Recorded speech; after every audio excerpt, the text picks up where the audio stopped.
इन्होंने डस्के के इलेक्शन में बरियार साहिबान ने तरक्याती स्कीमों का ऐलान किया, करोड़ों रुपए के फंड का ऐलान किया।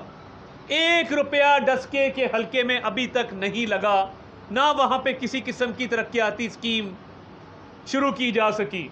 अब वही रविश यहाँ इख्तियार की है कि यहाँ पे आके करोड़ों के फंड्स का ऐलान किया जा रहा है। मैं पूछना ये चाहता हूँ कि जब स्कीम मंजूर ही नहीं हुई, जब मुतलका महकमों ने उसकी मंजूरी नहीं दी, तो आप यहाँ पे तरक्याती स्कीमें कैसे मुकम्मल कराएंगे?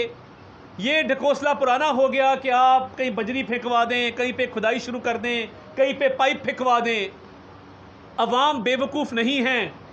आपको ये पाइप, बजरी और ये खुदाई तब याद आती है जब बाई इलेक्शन आता है, उससे पहले आप सोए होते हैं। अवाम को बेवकूफ़ मत बनाइए। ये हम खूब जानते हैं कि ठेकेदारों के साथ साजबाज करके बग़ैर तरक्याती स्कीमों की मंजूरी करवाए गली महलों के अंदर इस तरह की चीज़ें फेंकवा देना और तासर देना कि यहाँ पे तरक्याती काम होने जा रहे हैं, ये ड्रामा पुराना हो चुका, ये फिल्म फ्लॉप हो चुकी, ये अब हम नहीं चलने देंगे। और ये स्कीमें जिनका आप ऐलान किए जा रहे हैं, वो इमरान खान साहब कहा करते थे ये तुम्हारे बाप का पैसा है। तो मैं पूछना चाहता हूँ ये पैसा किसका पैसा है और ये कहाँ से आया है? हमें मालूम है कि टीके साहब ने खूब माल कमाया है, मगर आपको हम वार्निंग दे रहे हैं प्रिंसिपल शेख साहब कि आप अभी भी बाज आ जाइए। आप सरकारी मुलाजिम बनकर जो आपका काम है वो कीजिए। आप अगर अपने इख्तियारात से आपने तजावुज़ किया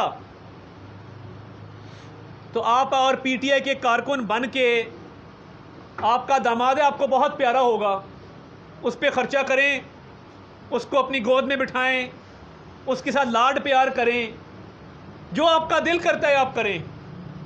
मगर सरकारी दफ्तर को हम सियासी मकासद के लिए हरगिज़ इस्तेमाल नहीं होने देंगे। ये बात पल्ले से बांध लें और कान खोल के ताहिर खुर्शीद साहब इस बात को आप सुन लें। आपका दामाद होगा, आपके घर पे होगा। सियासत में आपने अगर पीटीआई के कारकुन के तौर पे अपने सरकारी ओहदे को इस्तेमाल किया तो हम आपके साथ भी उसी तरह निपटेंगे जिस तरह हम पीटीआई के कारकुनान के साथ निपटते हैं।